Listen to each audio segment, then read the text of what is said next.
And now, the Hall of Fantasy. Welcome to the Hall of Fantasy. Welcome to the series of radio dramas dedicated to the supernatural, the unusual, and the unknown. Come with me, my friends. We shall descend to the world of the unknown and forbidden, down to the depths where the veil of time is lifted, and the supernatural reigns as king. Come with me and listen to the tale of the Twisting Weeds of Death. Try the door, Doc. All right. It's open. Let's go in. Put your light on, too, Doc. All right. Don't look like anyone's been in here for years. Still in pretty good condition, though. Yeah. Now, let's see. That room should be over here. The door's open. Let's see what's in there. There doesn't seem to be anything in here. You sure you saw what you did, Bob? I'm not lying to you, Sheriff. I know I did. Well, there's nothing in here now. Just a minute. What do you see? Over here. Look at the floor. It's soaking wet. And there's seaweed on it. He's right, Doc. That is seaweed. When I saw her hair, it looked like it was covered with seaweed.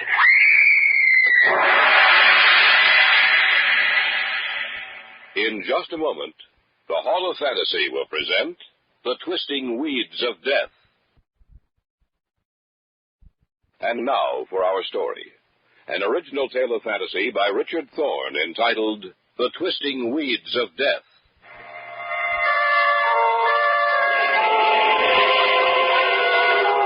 The old house stands on the bluff overlooking the sea about 3 miles out of town. It's been empty for almost 20 years. Through the seasons of the year, it stands there, buffeted by the sea wind, tempered by the rain and snow, till its color is changed to a dirty gray. No one goes near it. The people who live in my town on the rocky coast of Maine are a superstitious lot, and ever since that stormy night so many years ago, no one goes near it. The old wives say that death is in that house. My name is Jason Fielding. I'm sheriff of Seaview. The job doesn't really amount to much, except in the summer when the city folks move in. Even then, my main worry is to make sure the young ones don't get out of hand. That night, the night it began, I was over at Doc Jordan's place. Usually of an evening when he isn't out on a call and when I'm not making my rounds, you'll find me there playing the longest tournament of chess in history. Your move, Doc. Now, don't press me, Jason. I have to think this out. You've been thinking it out for 10 minutes, Doc. You just wait now. There. Did it take all that time for you to figure that move out? Now, look here. It might be Mrs. Lord. Wife's going to have a baby. Come in. I figured I'd find you here, Sheriff. What's the matter, Bob? I was out walking along the shore down by the old house. What are you doing down there, Bob? Your mother won't like that. I can't help it. I was walking, like I said, and I saw a queer kind of light coming from one of the windows. A light in the old house? That's right, Sheriff. What did you do? Well, I was curious, so I decided I'd go over and take a look. I stayed in the shadows and crept up to the window. What did you see? A murder. What? That's right. This girl was in the room seeing a man. I couldn't see his face because his back was to me. The girl was backing away from him, and he had a scarf or something in his hands, and he kept walking towards the girl, and she kept crying out, "No, you don't know what you're doing." And then he reached the girl and wrapped the scarf or whatever it was around her neck, and he choked her to death. Why didn't you do something? Because I was scared, Sheriff. I couldn't hardly move. But when she screamed, I'll never forget it. That scream. I snapped out of the trance I was in, but it was too late. So I ran all the way back to town to find you. Did you see the man's face? No, sir. His back was always turned to me. You and me, we're going back there, Bob. You want to come along, Doc? Yeah.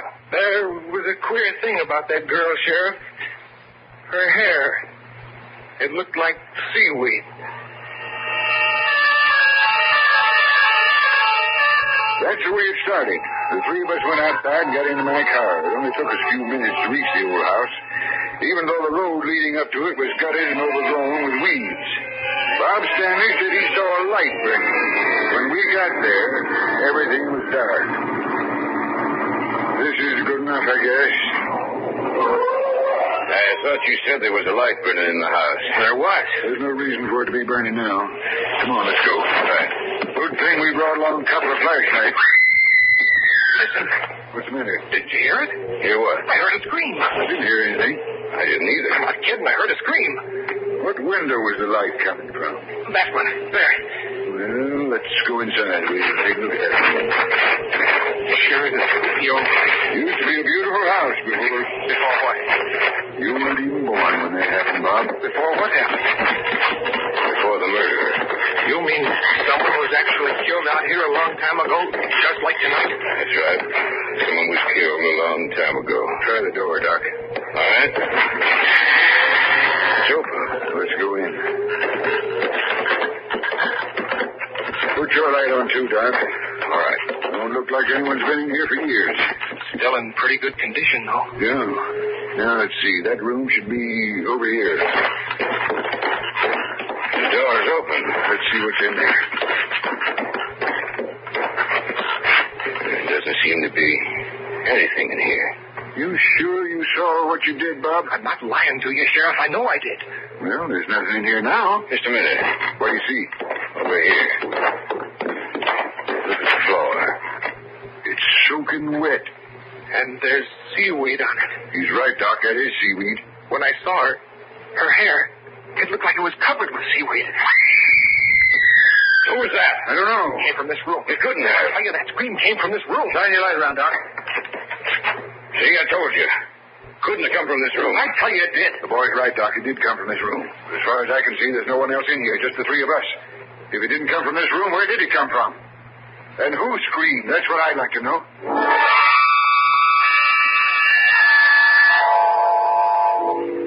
We went through the whole house, but we couldn't find a thing.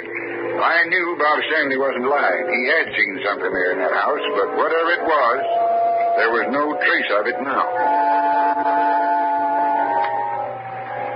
I dropped Bob Stanley off at his house and then let Doc off at his place. I went home, got into bed, and I couldn't sleep. In my mind, I heard the echoes of the scream in that house, and I saw again that wet section of the floor with the strands of seaweed twisting this way and that, like squirming snakes. And I had the same feeling I had when I was in the house, nervous and frightened. Sheriff? Speaking. This is Mrs. Stanley, Sheriff. Anything wrong, Mrs. Cindy's gone, Sheriff. My boy's gone. Bob's gone. What? That's right. And up in this room, it's all wet, Sheriff. And there's seaweed all over the place.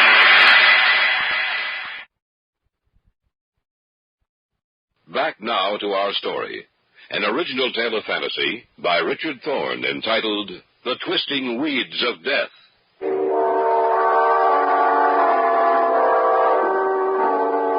After I put the receiver down, I got dressed as quickly as I could. I went downstairs, got into my car, and drove the short distance from my house to the Stanleys.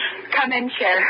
Come in. Have you called your relatives, Mrs. Stanley? He might be there. I've called everyone. In every place I thought he might have gone. He wasn't at any of them. I'd like to see his room. Just come with me. When he came in, he said he'd been with you. Is that right? That's right, Mrs. Stanley. Where were you so late? He wouldn't tell me anything about it. We were out at the old house outside of town. At the old house?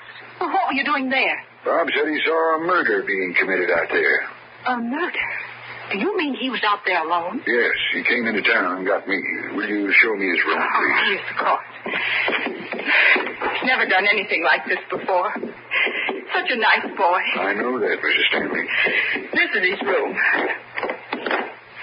Do you see what I mean, Sheriff? It's wet. The whole room, it's wet. And the seaweed. Look at the seaweed. I see it, Mrs. Stanley.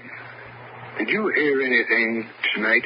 Hear anything? What do you mean? After you'd gone to bed, did you hear anything? No, Now, just a minute. I'm not sure, but I thought I heard a scream. A scream? That's right. I didn't hear it at all well. It was just there. I felt it more than I heard it. How did you discover that Bob was missing? I couldn't sleep. I came into his room to see if he was covered, but he was gone. Now, Mrs. Stanley, we'll get him back for you. Ever since His father died. He's been my whole life. I don't know what I'll do if anything happened to him. I'll do my best, Mrs. Stanley. Where is he, Sheriff? What happened to him? And why is his room like this?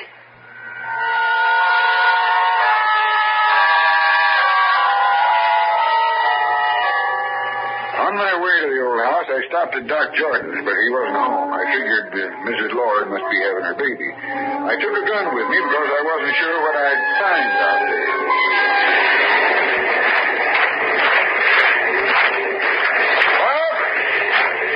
Well, you out here?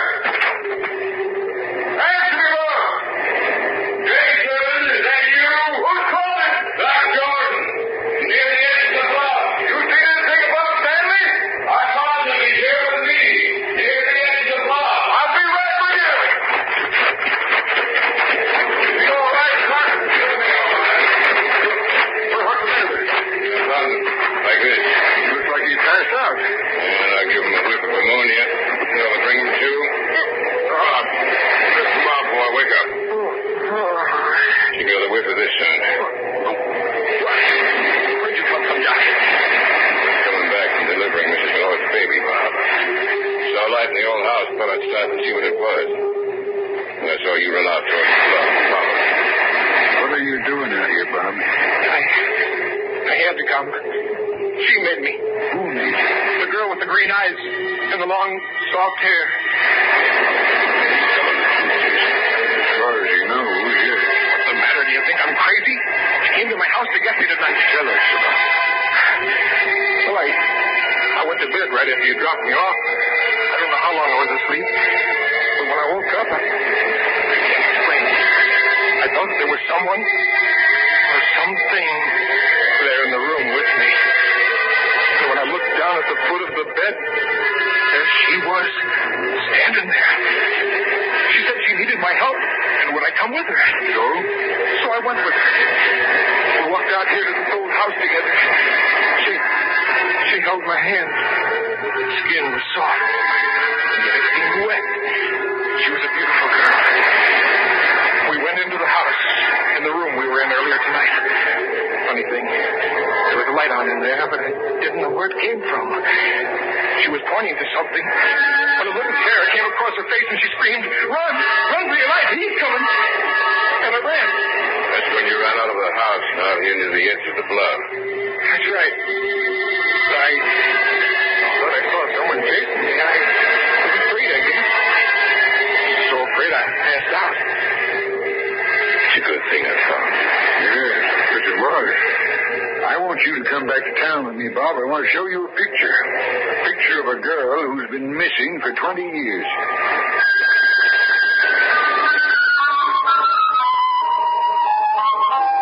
Doc Jordan and I helped him to his feet. There was an odor of old rotting seaweed that clung to him. I put my arm around him and helped him up to my car. Then we drove to town in my office. Doc Jordan followed us in his car. Sit down, Bob. Thanks, Sheriff. I'm going to show you a picture. I want you to tell me if the picture's the same as the girl you saw tonight. You all right now, Bob? Yeah, Doc. I'm all right. Yeah, here it is. Take your time about it, Bobby boy. Here. Well? That's her, all right. Only the color of her hair is different now. It's green. Green like seaweed. Whose picture is that, Jason? Elaine Scott's. Elaine Scott's. She's been missing for 20 years. Not missing, Doc. I side with the folks around here who say she's dead. Don't be a fool, Jason. Just because someone leaves town suddenly without telling anyone, there's no reason to believe she's dead. Maybe not. My mom told me she was killed. It's all conjecture. The whole town seems to think that house is haunted. Why, Sheriff? That's the house where Elaine Scott lived, Bob. That's the place where she was last seen alive. That's right. It's her birthday party. You were there, Jason, so was I. All the eligible bachelors in town were there. Elaine lived there with her maiden aunt. Her folks were dead. The morning after the party, they found her aunt dead and no trace of Elaine. It was just as if she disappeared from the face of the earth. Elaine's aunt was strangled to death. And Elaine was killed, too, only we never could find her body. That's where I think you're wrong, Jason. I don't think she was killed. I think she left town after she killed her aunt. Elaine wouldn't have hurt a fly, Doc. People aren't what they appear to be on the outside, Jason. You know that as well as I do. Was he a man or a woman? Only as they look on the outside. We don't know all the little workings of their minds. We don't know what a man really thinks. You're right, Doc. We don't know. There's lots of things in this world of ours that are mighty strange. Things we can't explain. Things we aren't able to say are impossible. Like a sixth sense that warns you of danger. Like hearing someone's voice just as they die. Even though a continent separates you. Like hearing the voice of the dead when they've been gone for years. What do you mean? That's what I think happened tonight. What's the date, Bob? 25th of May. That's right. What was the date that Elaine Scott disappeared, Doc? May 25th. That's right. 20 years ago tonight, Elaine Scott disappeared from the face of the earth. And tonight she's come back. Come back to point out the person who killed her.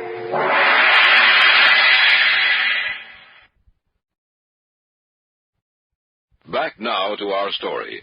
An original tale of fantasy by Richard Thorne entitled The Twisting Weeds of Death. We sat in my office, the three of us, Doc Jordan, Bob Stanley, and myself. Something had happened that night. Something I couldn't explain or understand.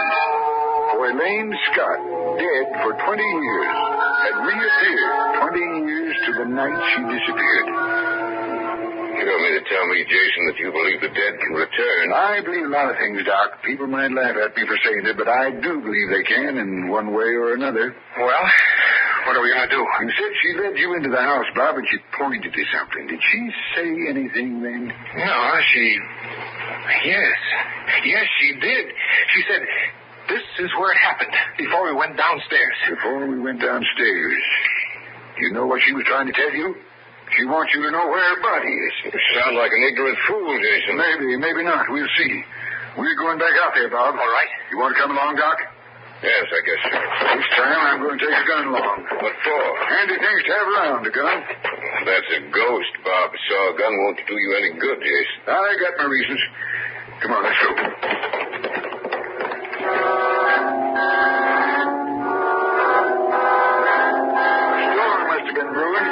Any more than stepped outside when there was a big crash of thunder. It started to rain. We got into my car and drove out to the house. The wind was strong and the ocean was washing in pretty heavy.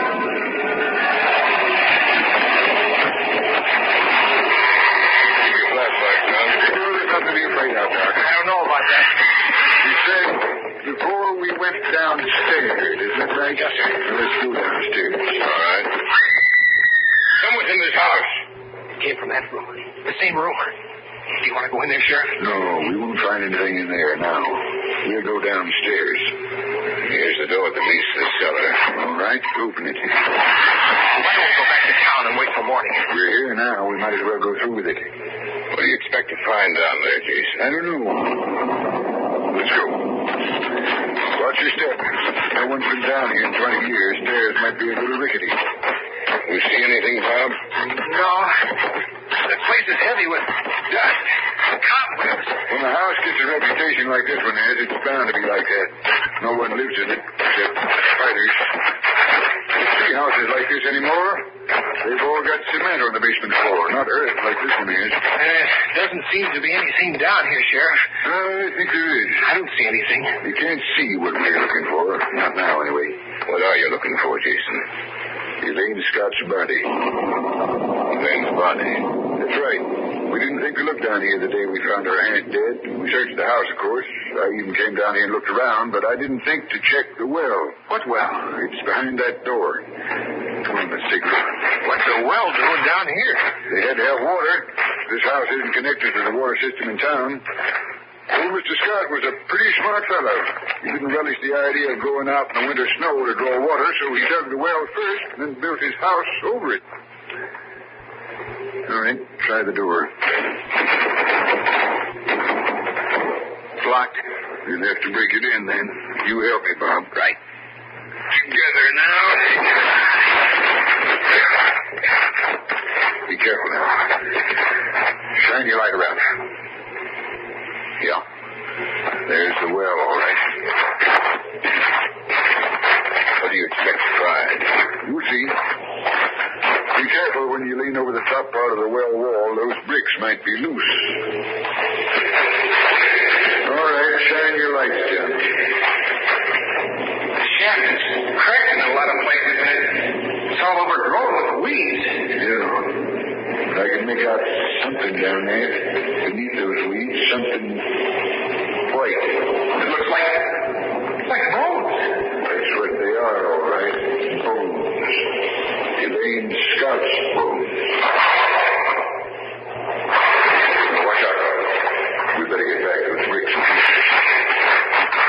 You were right after all, Jason. I guess I was. What are you going to do now? Well, that depends.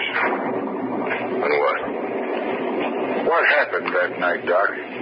What night? The night you killed Elaine and her aunt. You're crazy, Jason. I don't think so. Comes back to me now, all of it. You stayed behind after the rest of us left. What happened? Look out, Sheriff! I don't think they're calling you. Get the gun, Sheriff. That's right. Now, don't try anything, Jason. Are you either, Bob? You did kill him, then. That's right. Why? You know how I felt about her? I asked her to marry me. She laughed in my face. I must have lost my mind to kill them both. Ever wonder why I like to play chess with you, Jason? Because I wanted to be sure what you were doing. Because I wanted to be sure you never found out what happened. What are you going to do, Doc? I'm going to kill you. Both of you. And put you down where she is. The gun isn't loaded, Doc. What? The gun isn't loaded. You're lying. Try it and see. You asked for it, Jason. What? Take your gun, Jason. He's making a break for us, Sheriff. Well, let's get him. Go away, Doc. You'll never get me up. Get out of here. He's running for the what, Sheriff? We've got to catch him. What's he going to do? I don't know. He can't get away running in that direction. He doesn't watch out. Watch where you're going, Doc. Look out, Doc. I'm getting close to the edge.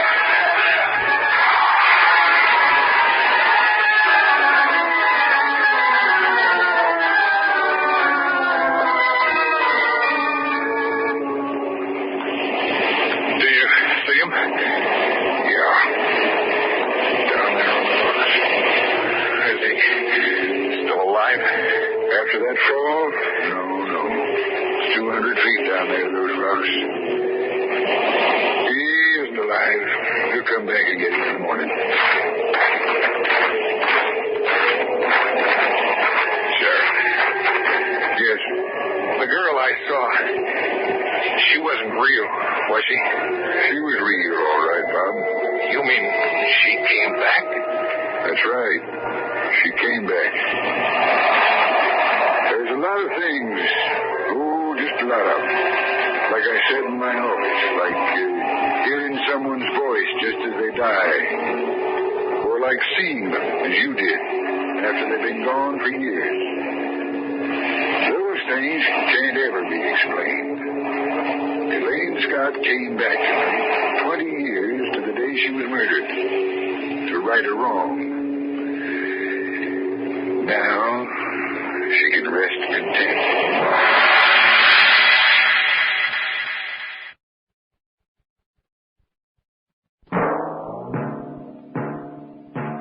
So runs tonight's tale of the unusual, the terrifying, the unknown. Join us again when next we journey down the corridors of the Hall of Fantasy to hear another strange tale of the supernatural. All characters and events portrayed in these programs are fictional, and any similarity to actual events or persons, living or dead, is purely coincidental.